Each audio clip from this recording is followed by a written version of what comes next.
가을엔 편지를 하겠어요. 누구라도 제 편지 받아주시겠어요? 해마다 느끼는 건데요. 이런 가을날에는 뭔가 소식을 전하고 싶은, 전해야 할 것 같은 그런 생각이 듭니다. 안녕하세요. 안녕하세요. 안녕하세요. 바람이 코끝에 알싸하게 느껴지는 10월. 그러고 보니 내일이 10월의 마지막 날이네요. 먼저 신앙송 한 편 들으시면서 오늘의 주제는 또 뭘까라고 한번 생각해 보시면 어떨까요? 자, 우리 김석재 낭송가님 신앙송 부탁드립니다.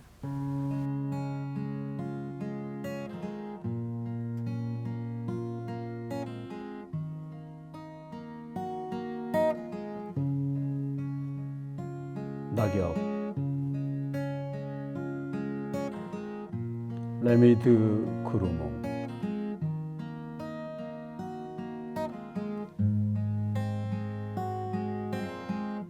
시몬 나뭇잎이 져버린 숲으로 가자.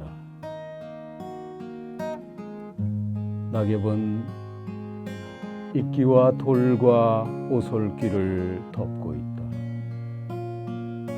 시몬, 그대는 좋아하는가 낙엽 밟는 소리를. 낙엽의 빛은 부드럽고 그 소리 너무도 나직한데 낙엽은 이 땅 위에 연약한 표류물. 시몬, 그대는 좋아하는가 낙엽 밟는 소리를. 해질 무렵 낙엽의 모습은 서글프고 바람만 몰아치면 낙엽은 정답게 외치는데 시몬, 그대는 좋아하는가 낙엽 밟는 소리를. 발길에 밟힌 낙엽은 영혼처럼 울고 날갯소리, 여인의 옷자락 소리를 낸다. 시몬, 그대는 좋아하는가 낙엽 밟는 소리를. 오라, 우리도 언젠가는 가련한 낙엽이 되리니. 오라, 날은 이미 저물고 바람은 우리를 휩쓸고 있다. 시몬, 그대는 좋아하는가 낙엽 밟는 발자국 소리를.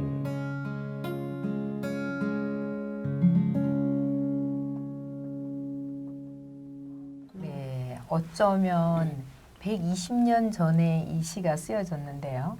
시인의 낙엽 밟는 소리, 그 소리를 늘 이맘때면 같은 느낌으로 낙엽을 밟는 것 같습니다. 우리도 언젠가는 가련한 낙엽이 되리니. 참 쓸쓸한 마음이 듭니다. 레미드 구루몽, 이 낙엽시 선택하신 뭔가가 있을 것 같은데 김석재 낭송가님 한번. 예, 제가 고등학교 시절에 좋아하는 선배가 있었어요. 그래서 선배가 이 구루몽의 낙엽을 엄청 좋아했어요. 그래서 저는 그 선배를 좋아하다 보니까 자연스럽게 낙엽을 알게 됐고 시를 좋아하게 됐고, 그때 이후부터 가을만 되면 거의 뭐 한 번 이상은 이렇게 낙엽을 이렇게 시를 낭송했던 것 같아요. 근데 이 시의 뒷부분을 보면 오라, 우리도 언젠가는 가련한 낙엽이 되리니. 오라, 날은 이미 저물고 바람은 우리를 휩쓸고 있다. 제가 어머님이 얼마 전에 엄청 아프셔가지고 중환자실에 계시다가 나왔어요. 그래서 나와서 입도 닫으시고 음. 또 음식도 전혀 안 드시고 그래서 이제는 가시겠다고 마음을 작정을 하신 것 같더라고요. 지금은 다시 이렇게 뭐 미음도 드시고 죽도 드시는데 하여간 뭐 인생이 언젠가는 우리가 낙엽처럼 이렇게 쓸쓸하게 가게 되겠지만 어머님이 지금 굉장히 그 힘든 시기 그러니까 뭐 우리가 생활이라고 하면 내가 먹고 싶은 거, 듣고 싶은 거, 친구도 만나고 이러는 게 생활이라고 하면 거의 뭐 생존에 불과하겠어요. 그래서 뭐 이렇게 자식 입장에서 보면은 다른 사람들은 뭐 어머님 계시니까 행복하다 이러지만 제가 매일 잠깐이라도 이제 들려보고 하는데 어머님 본인은 얼마나 힘드시겠어요. 그래서 그런 거 생각하면서 가을 하면은 또 쓸쓸하고 그런 거 생각하면서 낙엽이란 시 제가 좋아하는 제일 좋아하는 시 선택하게 됐습니다. 그런 면도 있으셨구나 싶은 생각이 들어서 그 이제 간당간당하는 낙엽을 보면서 또 어머님을 생각하게 되네요. 가을은 그렇다고 해서 끝나는 건 아니라는 생각을 할 때가 있어요. 또 새로운 잉태를 생각하면서 그렇지만 그 떨어지는 낙엽을 보면서 쓸쓸함이랄까? 그래서 왜 위로받고 싶고 그립고 또 뭐 애틋함 같은 거 그런 게 있는데 특히 그 가족이나 친구 또는 오래전 만났던 그 교정의 낙엽들 같은 거 그런 거 떠오르면서 뭔가 애틋함이 또다시 되살아나는 게 이 계절이 아닌가 싶습니다. 우리 낭송가님들께서는 가족 이야기라든가 아니면 그 가을 이야기라든가 이런 거에 대한 게 있으시면 한 말씀씩 좀 예. 우리 김석재 선생님 어머니 참 연료하셔서 그래 돌보시는 모습을 보니 참 같이 그 가슴이 아파오기도 하고 그러는데요. 저는 어떻게 살다 보니까 부모님 세대도 다 떠나시고 또 자녀들은 출가해서 다 나가고 그러니까 밥 먹을 때 혼자 밥 먹는 게 참 이 가을처럼 참 쓸쓸합니다. 그래서 그 가족이라는 게 얼마나 필요한 건지 꼭 있어야 하는 건지 이런 게 참 더 깊이 느껴지네요. 네. 우리 또 유순애 낭송가님. 네, 저는 몇 년 전에 치매를 앓고 계시는 엄마를 보면서 제가 일기처럼 적어놓은 글이 있는데 잠깐 읽겠습니다. 네, 들어보겠습니다. 네. 애써 외면하려 대수롭지 않게 넘기려 그냥 덮어버릴 참이었습니다. 그러다 문득 엄마와의 기억이 가물거릴 때 잊지 않으려 꼭꼭 눌러 적습니다. 종일 혼자 웅얼거리는 TV와 베란다 밖 세상이 고작인 엄마는 갈수록 정신이 오락가락하십니다. 치매 노인의 대표적 증상이 밥 굶긴다, 누가 내 돈 가져갔다, 그거라더니 설사 그 일이 내게 닥쳐도 아무 일 아닌 듯 태어나리라 마음먹었는데 요 며칠 새 엄만 누가 도장하고 통장을 가져갔다며 온 식구들에게 연락해 집안을 들쑤셔 놓았습니다. 다행히 핸드폰에 저장된 1번은 큰언니, 2번은 둘째, 그건 아십니다. 4번인 난 그럴 때면 달려가 온 집안을 뒤집어 찾곤 했지요. 어쩌다 그렇게 엄마의 기억이 아득해진 걸까요? 어제부터 또 통장이 없어졌다는 엄마의 계속된 전화에 잘 찾아보시라 소리만 질러놓고 오늘 서너 가지 찬을 만들어 다니러 갔더니 느닷없이 네가 가져갔니? 그래놓고 속상해 네가 싸고 누웠나 했다. 내가 돈 좀 찾아주마. 이건 너랑 나랑만 아는 거다. 참 미치고 환장하겠어서 현관에서 거실로 들어서지도 못하고 엄마 나 이제 엄마한테 못 오겠다. 찬찬히 온 집안 다시 뒤져봐요. 버럭거리고 돌아서 나오는 내 등 뒤로. 네가 가져간 거 아무도 몰라. 나밖엔. 미치겠다. 다저녁에 동생으로부터 찾아노라는 기별. 뒤늦게 확인한 받지 못한 엄마의 전화 세 통. 미안해. 너무 맘 쓰지 마라. 내가 왜 자꾸 이러는지 모르겠다. 엄마의 목소리에 자꾸 무너져 내리는 나. 어쩌나. 어째야 하나. 아, 정말 가슴이 먹먹해지는데 이렇게 얘기를 들으면서 늘 엄마는 정말 가슴 시린 그 단어인 것 같아요. 그래서 우리 변정현 선생님도 또 엄마에 대한 어떤 애틋한 그런 마음이 있으실 것 같은데 네.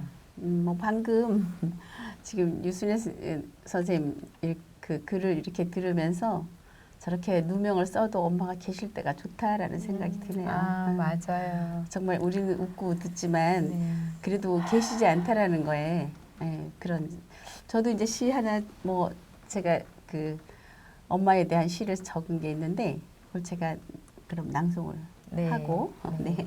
네, 그러면 우리 변정현 낭송가님의 그 시 자작시가 되겠네요. 그러면 네. 네, 들어보시고 또 이야기 이어가겠습니다. 엄마란 변정현. 엄마란 내 곁에 아무도 없을 때 엄마 하고 부르면 바로 달려와 웃어주는 게 엄마다. 내가 고단하다고 아니 머리를 좀 누이고 싶다고 신용만 해도 바로 무릎을 내주는 게 엄마다.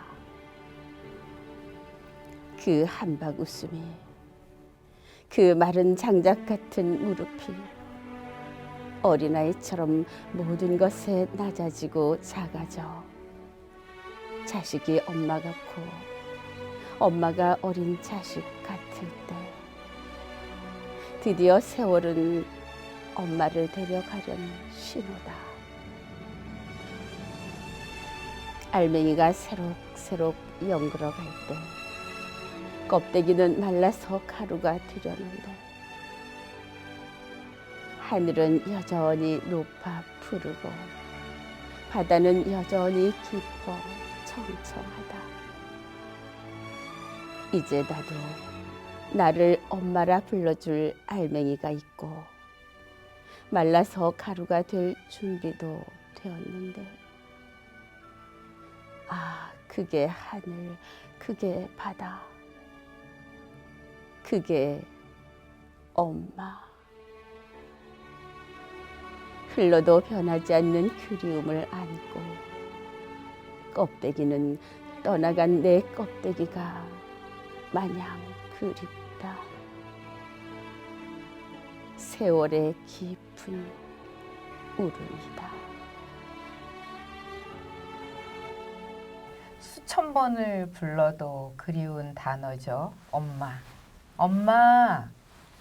뭉클 이 가을이 엄마 이야기로 젖는 듯 하네요. 직접 시를 쓰셨는데 기억에 남는 뭐 엄마에 대한 그 아주 애틋한 추억 같은 거 뭐 가지고 계시면 엄마에 대한 기억은 다 누구나 많이 있죠. 아무리 정말 죽을 때까지도 네. 기억을 그렇죠. 하게 되죠. 근데 정말 가족이라 하면 엄마가 정말 중심이에요. 그래서 지금 다들 엄마에 대한 기억을 얘기할 때 가슴도 아프고 정말 뭉클뭉클하죠.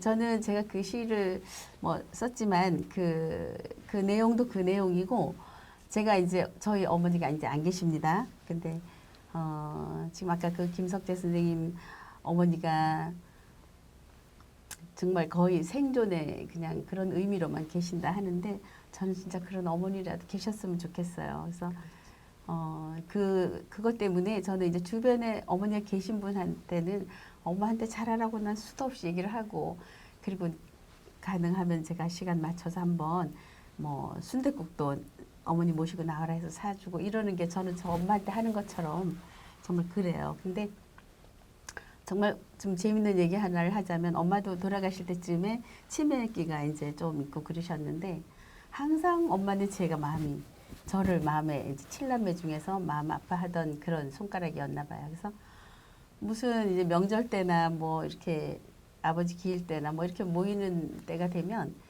이제 저만 멀리서 이제 강릉에서 수원으로 가는 거예요. 그러면 가방들을 쭉 놨는데 엄마가 막 쫓아서 반가워하면서 어느새 와서 저보고 그래요. 저거 네 가방 맞지? 그럼 왜? 이러니까 그거 내 가방 아닌데? 이러면 아, 큰일 날 뻔했다고. 엄마가 항상 꼬깃꼬깃 한 5만 원 크지도 않아요. 어쨌든 한 그 5만 원을 꼭 이렇게 넣어서 내 가방을 찾아서 넣는데 어떤 때는 실수해서 큰일 날 뻔했다 그러고 다시 꺼내서 내 가방에 넣어주시고 이제 이랬던 엄마인데 그런 이제 또 아이들을 데리고 가서 이제 세배를 시키면 와서 애가 다 컸는데 와서 이제 그러는 거예요. 엄마 외할머니가 나 5천 원을 주셨다. 그래요. 그래서 아 그거는 5만 원이야. 할머니가 이제 좀 정신이 그러시니까 이제 그렇게 넘어가는데 그리고 수도 세일 줄 이제 점점 달라져서 5장이라고 분명히 저는 6장을 받아요. 6만 원이 들을 때는 사실 7, 8, 10이면 더 좋죠. 근데 아, 엄마가 이제 이것도 아, 흐려지시는구나 뭐 이랬던 기억이 있는데 저도 이제 엄마가 가시고 나니 더 이렇게 그렇죠. 엄마가 그리워지고 해요. 맞아요. 좀 부족하지만 그 제 뭐 자작시 그냥 아, 엄마를 또 생각하는 그런 시간이었고요. 또 그렇게 치매라고 하면 정말 웃지 못할 일들이 많이 벌어지는데 그 치매 속에서도 이 예쁜 딸이 지금도 물론 예쁘시지만 그때도 예쁘셨을 것 같아요. 근데 이쁜 딸한테 뭔가가 해주고 싶은 그 마음이 치매를 앓고 계신 그 중에서도 잊지 않고 계셨다는 거 정말 가슴이 먹먹하기도 하고 그렇습니다. 저는 이제 늘 엄마가 가을 되면 생각나는데 그게 바로 그 홍시를 좋아하셔가지고 더 생각나는 가을이거든요. 그래서 홍시를 한 박스 사다 드렸는데 그거 드시고 며칠 후에 갑자기 돌아가신 거예요. 그래서 더는 또 사다 드릴 수 없다는 게 참 너무나 가슴 아프고 안타깝더라고요. 그래서 참 그 엄마를 생각하면 정말 가슴이 또 먹먹해집니다. 그래서 이제 또 가족 이야기 중에서도 특히 이제 선생님들이 엄마 얘기를 많이 하셨잖아요. 그래서 이 또 방송을 보시는 아버님도 계실 텐데 그 아버님 얼마나 섭섭하시겠어요. 그래서 제가 그 엄기원 선생님이 이제 아동문학가신데 그 동시를 쓰신 것 중에서 이런 게 있어요. 턱수염이 까칠한 얼굴, 몹시도 고나게 주무시는 아버지. 그동안 내가 너무 무심했구나. 아버지가 구두를 벗어놓으신 그 현관에서 아버지 구두를 닦으려고 까만 구두약을 발랐는데 닦아도 광이 안 났다. 그렇게 광이 안 나는 낡은 구두를 신으면서 왜 그렇게 열심히 뛰어다니셨겠어요? 다 자식을 위한 그런 마음 때문이 아니었을까. 그 마음이 분명히 있기 때문에 책임감. 그래서 이제 엄마가 구심점이라고 하면 그 구심점을 잘 돌아갈 수 있게 하는 게 아버님이 아닌가 이런 생각도 해봅니다. 또 다른 또 가족의 모습이 그려진 시가 분명히 있을 텐데 우리 임춘자 낭송가님 시 한번 들어보고 또 이야기 나눠가죠. 네, 임춘자 낭송가님. 가족의 힘. 류근. 애인에게 버림받고 돌아온 밤에 아내를 부둥켜 안고 엉엉 운다. 아내는 속 깊은 보호자답게 모든 걸 안다는 듯 등 두들기며 내 울음을 다 들어주고 세상에 좋은 여자가 얼마나 많은지 세월의 힘이 얼마나 위대한 것인지 따뜻한 위로를 잊지 않는다. 나는 더 용기를 내서 울고 아내는 술상까지 봐주며 내게 응원의 술잔을 건넨다. 이 모처럼 화목한 풍경에 잔뜩 고무된 어린 것들조차 아빠 힘내세요. 우리가 있잖아요. 노래와 율동을 아끼지 않고 나는 애인에게 버림받은 것이 다시 서러워 밤이 맞도록 울음에 겨워 술잔을 높이 드는 것이다. 다시 새로운 연애에 대한 희망을 갖자고 술병을 세우며 굳게 다짐해 보는 것이다. 와, 네. 말도 안 돼. 와. 역시 가족의 힘을 느끼지만 궁금증이 생기네요. 아, 정말 바람을 폈을까요? 아니면 고뇌하던 뭔가를 놓쳤을까? 아무튼 이 시를 선택하실 때 어떤 생각으로 이 시를 선택하셨나 듣고 싶네요. 아니, 저도 그 첫 소절이 애인에게 버림받고 돌아온 밤에 아내를 부둥켜 안고 엉엉 울었다잖아요. 그 말이 굉장히 쇼킹했는데 시를 읽으면서 보니 제목이 가족의 힘인 거예요. 그래서 애인에게 버림받고 돌아온 그 아빠를, 남편을 그 가족이 다시 힘을 주는구나. 그렇다면 이 애인은 뭘까? 그런 생각을 하게 된 거예요. 그래서 우리가 문 밖에 나가서 하는 모든 일이, 애정을 가지고 하는 모든 일이 사실은 애인이 아닐까. 그렇게 말을 바꿔서 생각하니까 그렇구나. 그게 가족이구나. 이런 느낌이 들었습니다. 역시 그 은유적으로 그렇게 가장 사랑하는 일일 수도 있는데 그걸 애인으로 표현했다는 거, 그거 참 정말 너무 가슴 뛰는 일인데요. 정말 애인한테 버림받았을 수도 있지요. 네. 네. 근데 우리 또 여기 또 유순혜 낭송가님은 또 어떻게 생각하셨는지 또 듣고 싶네요. 예, 뭐 이 듣는 청취자들이 어떻게 느끼는가는 그분들 선택에 맡기고요. 가을인데 가을이 이렇게 깊어가는데 우리 모두 다 애인 만나러 한번 나가볼까? 우리 또 변정현 낭송가님은 나는 진짜 어쨌든 참 지금 낭송하신 우리 임춘자 선생님은 미화시켰는데요. 액면 그대로 생각하면 정말 열받습니다. 정말 그럴 수 있을까? 맞아요. 열받죠. 네. 그렇지만 또 우리 남성 입장에서 우리 청일점 김석재 낭송가님은 과연 글쎄요, 뭐 애인이 있으면 좋겠죠. 좋겠지만 근데 이제 시인이 이렇게 가족의 힘이잖아요. 그러니까 가족의 힘이 밖에서 모든 하는 일들이 다 이렇게 뭐 어떤 일이든 다 가족은 응원한다 이런 메시지인 것 같고요. 맞아요. 근데 맨 마지막 구절에 다시 또 애인을 구하러 간다라는 것보다는 뭐 차라리 나라를 구하러 간다 이렇게 됐으면 더 좋지 않나 싶습니다. 글쎄요. 나라. 물론 뭐 나라도 좋겠지만 또 다른 애인을 구하는 것도 좋겠죠. 그게 더 쉬울 것 같아요. 유지숙 선생님은 애인이 많으시다고 들어요. 맞아요. 저 애인 많아요. 정말 전국 팔도에 다 있다고 생각이 드는데요. 정말 애인 있죠. 진짜 그 중에서도 예, 저의 A는 신앙송입니다. 오. 또 저기 또 팟캐스트에 계신 이 선생님들이십니다.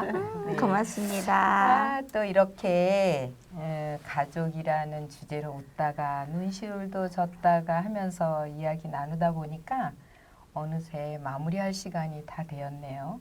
가족. 가족이라는 구성원은 글쎄요, 배려와 존중으로 끈끈해지는 건 피를 나누었든 나누지 않았든 네, 서로가 기댈 수 있기 때문이 아닐까 싶습니다. 이 가을 잠시 가족들과 집 가까운 공원 벤치에라도 앉아서 등을 기대보면 어떨까요? 날씨가 쌀쌀해지고 있는데요. 건강 조심하시고 사랑 넘치는 가을 보내시기 바랍니다. 마지막으로 우리 또 낭송을 들어봐야 되는데 우리 유순애 낭송가님의 낭송으로 이 시간 마무리하는 걸로 하겠습니다. 고맙습니다. 감사합니다.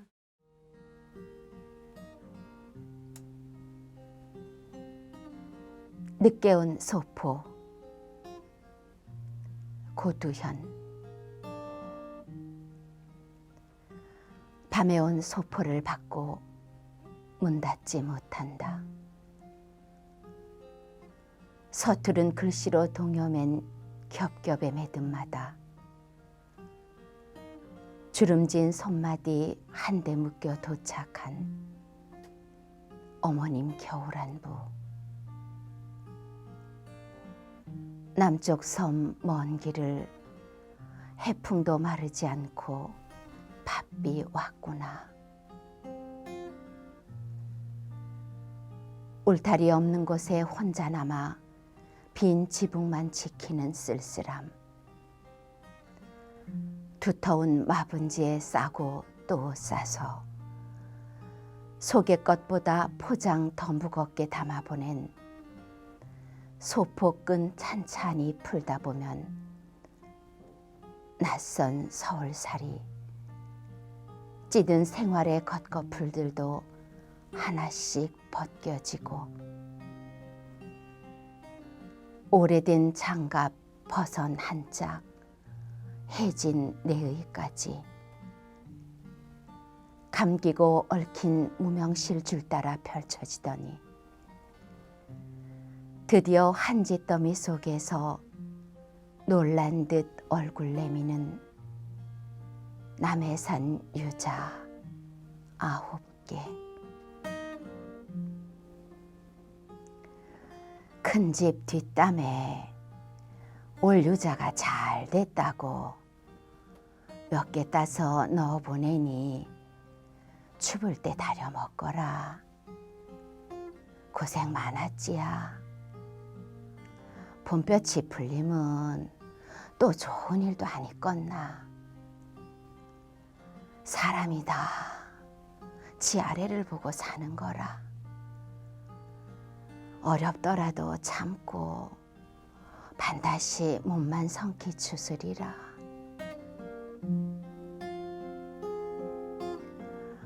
헤쳐놓았던 몇 겹의 종이 다시 접었다 펼쳤다. 밤새 남향의 문 닫지 못하고 무연히 콧등 시큰거려 내다본 밖으로 새벽 눈발이 하얗게 손은 들며 글썽 글썽 녹고 있다.